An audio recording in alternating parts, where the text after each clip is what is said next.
Hello students, class 11th business studies chapter number 10 आंतरिक व्यापार internal trade.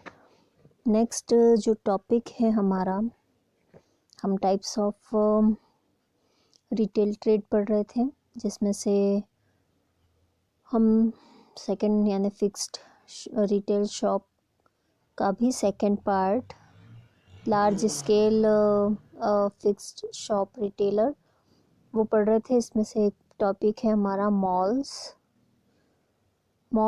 I think ज़्यादा detail में इसको डिस्क्राइब करने की रिक्वायरमेंट नहीं है, बिकॉज़ मॉल्स क्या होते हैं, वहाँ पे क्या फैसिलिटीज़ होती हैं, मॉल्स के एडवांटेजेस क्या होते हैं, डिसएडवांटेजेस क्या होते हैं।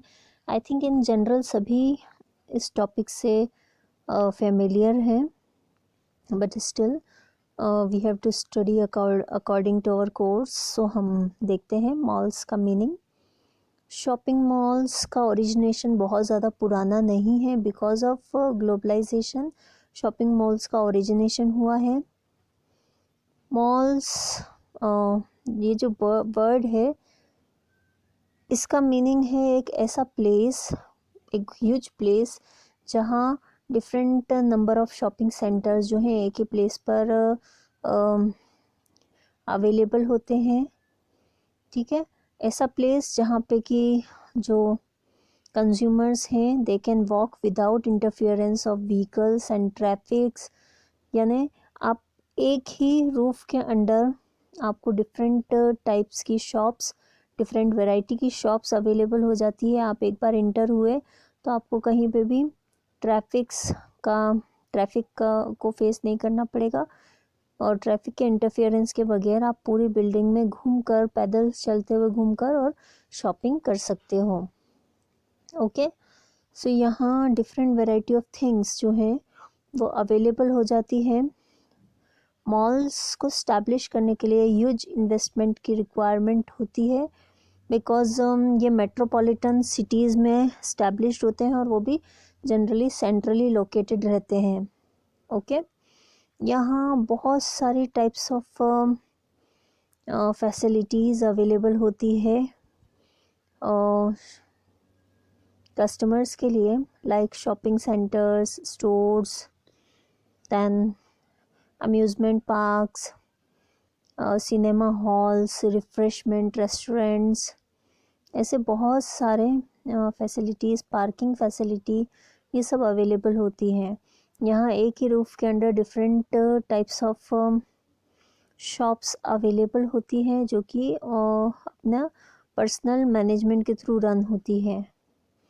ओके, जनरली ये फ्रेंचाइज बेसिस पर शॉप्स होती हैं यहाँ पर, जो कि कंज्यूमर्स की डिमांड के अकॉर्डिंग होती है, जैसे कि branded clothes, electronic items, shoes, cosmetics, luxury items, furnitures, fast food, restaurant वगैरह, ये सब फ्रेंचाइज के बेसिस पर शॉप्स यहाँ पे ओपनड होती हैं। ओके, सो मल्टीनेशनल कंपनीज़ के ब्रांडेड आर्टिकल्स यहाँ इजीली अवेलेबल हो जाते हैं। एंड इसके अलावा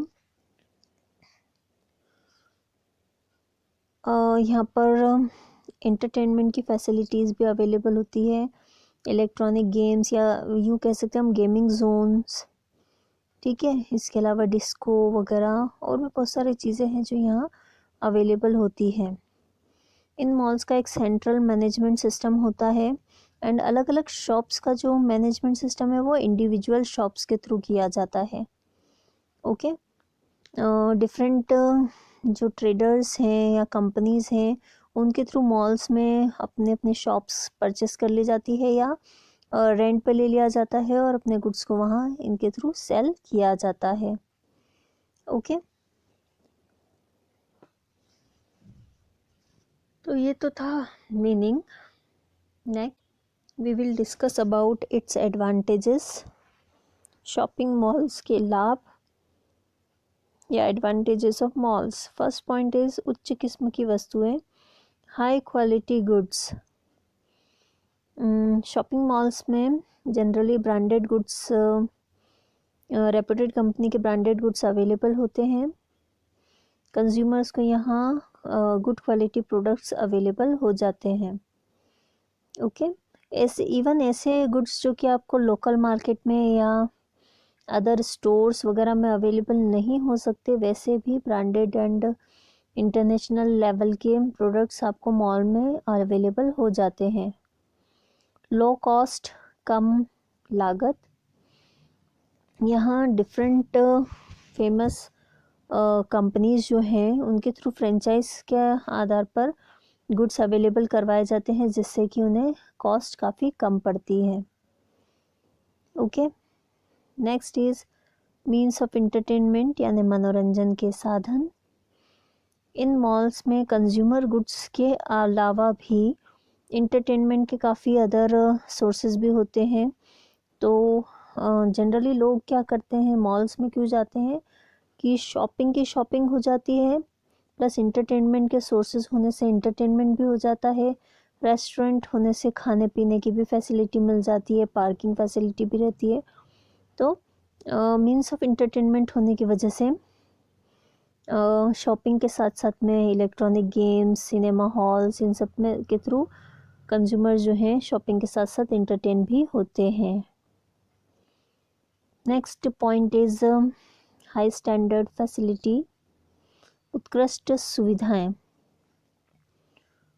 यहाँ पर जो शॉपिंग मॉल्स होते हैं वहाँ हाई टेक्निकल स्टैंडर्डाइज फैसिलिटीज़ भी अवेलेबल होती हैं, जो कि जनरली पब्लिक को अट्रैक्ट करते हैं, जैसे parking facility, elevators, air conditioner shops.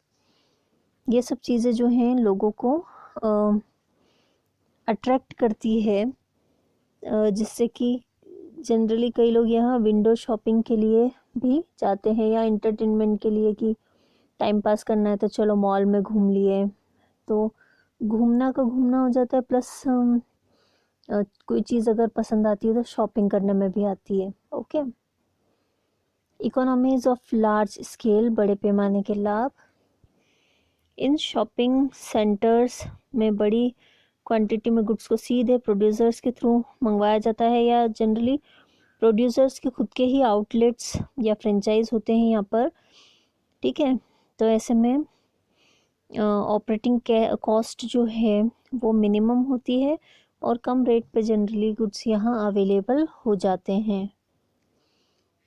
Okay, then next point is रोज़गार उपलब्ध होना, जनरेशन ऑफ एम्प्लॉयमेंट। मॉल्स जो हैं ये एक बहुत ही बड़े ट्रेडिंग सेंटर के रूप में होती है, जहाँ पे थाउजेंड्स ऑफ पर्सन्स की रिक्वायरमेंट होती है as employees, as salesman, as attenders.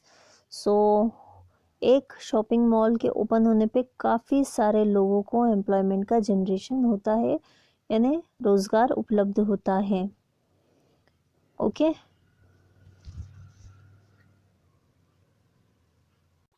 तो ये सब थे advantages. Next is disadvantages, demerits और लिमिटेशंस ऑफ शॉपिंग मॉल्स।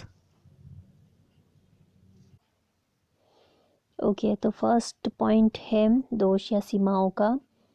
अधिक पूंजी की आवश्यकता, huge capital requirements. As you all knows कि शॉपिंग मॉल कितना लार्ज स्केल पे ओपन होता है, तो डेफिनेटली शॉपिंग मॉल को ओपन करने के लिए ह्यूज अमाउंट ऑफ कैपिटल की रिक्वायरमेंट होती है। ओके, एंड डेफिनेटली इसके लिए काफ़ी बड़ा रिस्क भी लेना पड़ता है। Second point, loss to small traders, छोटे फुटकर व्यापारियों को हानि। स्मॉल ट्रेडर्स जो हैं उन्हें काफ़ी लॉस बियर करना पड़ता है बिकॉज ऑफ शॉपिंग मॉल्स, क्योंकि शॉपिंग मॉल्स के ओपन होने से क्या होता है कि जो कस्टमर्स हैं वो घूमने फिरने, इंटरटेनमेंट के साथ साथ शॉपिंग करने के मोटिव से शॉपिंग मॉल्स जाना ज़्यादा प्रेफर करते हैं, जिसकी वजह से जो स्मॉल रिटेलर्स हैं उन्हें लॉस बियर करना पड़ता है। उन्हें उतने कस्टमर्स नहीं अवेलेबल होते जितना की ज़रूरत है सफिशिएंट प्रॉफिट अर्न करने के लिए। नेक्स्ट इज़ हाई प्राइस, महंगी वस्तुएं। यहाँ पर जो ट्रेडिंग सेंटर्स हैं उनके डिस्प्लेस, डेकोरेशन, इलेक्ट्रॉनिक डेकोरेशंस, इन सब पे काफ़ी ज़्यादा मनी स्पेंड करनी पड़ती है, जिसका अल्टीमेट जो बर्डन है वो कस्टमर्स को ही फेस करना पड़ता है और उन्हीं पे चार्ज किया जाता है. Okay, so next point is not suitable for low income group, निम्न आय वर्ग के लिए उपयोगी नहीं. ये जो रिटेल ट्रेड शॉप्स होती हैं, इसमें ये फेमस कंपनीज़ की होती है या इंटरनेशनल लेवल के कंपनीज़ की होती है, ब्रांडेड होती है, जिनकी जो गुड्स हैं उनके प्राइसेस काफ़ी हाई होते हैं, जिसकी वजह से जो लो स्टैंडर्ड या लो इनकम ग्रुप्स जो हैं उनके लिए ये इतना कन्वीनियंट नहीं होता, बिकॉज वो इन्हें अफोर्ड ही नहीं कर सकते इनके गुड्स को.